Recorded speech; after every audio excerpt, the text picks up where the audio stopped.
तिरुवट नाम का एक राज्य था। वहाँ का राजा बहुत ही दयालु था। एक दिन राजा ने अपने महल के पास कुछ भिखारियों को देखा। भगवान के नाम पे कुछ दे दो, भगवान के नाम पे कुछ दे दो। राजा को उन पर बहुत ही तरस आया और राजा ने ये ऐलान करवा दिया कि उसके राज्य में हर भिखारी को भरपेट खाना दिया जाएगा। राजा ने ये सोचा कि अब उसका राज्य और भी ज़्यादा खुशहाल हो जाएगा, मगर राजा की ये बात सत्य साबित ना हुई, क्योंकि धीरे धीरे राज्य गरीब होने लगा।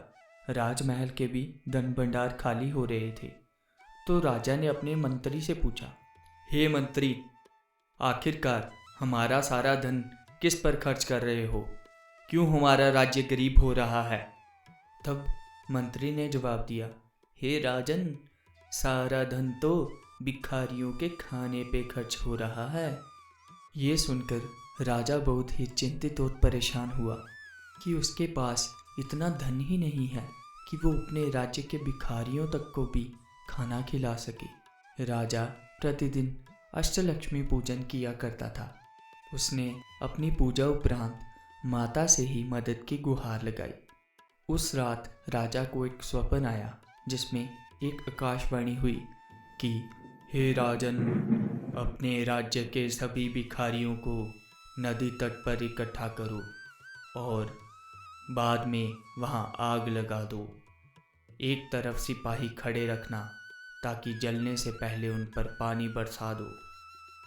इतने में राजा की नींद खुल गई और वो बहुत हैरान हुआ कि ये कैसा समाधान हुआ। मगर राजगुरु ने कहा कि आज्ञा का पालन कीजिए। राजा ने वैसा ही किया। राजा ने अपने राज्य के सभी भिखारियों को नदी तट पर दावत का न्योता दिया। सब भिखारी खुशी खुशी राजा के न्योते पर गए। जब सब भिखारी उस पंडाल में इकट्ठा हुए, तब राजा ने अपने सिपाहियों से कहवाकर वहां आग लगवा दी। आग को देखकर वहां भगदड़ मच गई। कुछ भिखारियों को छोड़कर बाकी सब बहुत तेजी से भागे और नदी में कूदकर किनारे के दूसरी ओर चले गए।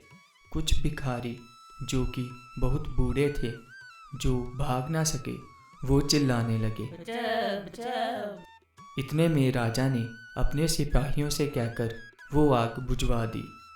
तब राजा को ये सारी बात समझ में आ गई कि असल में इन्हें छोड़कर भागने वाले सब भिखारी कामचोर हैं, जो कि भरपेट खाने के लालच में अपने काम को त्याग कर आलसी बने बैठे हैं।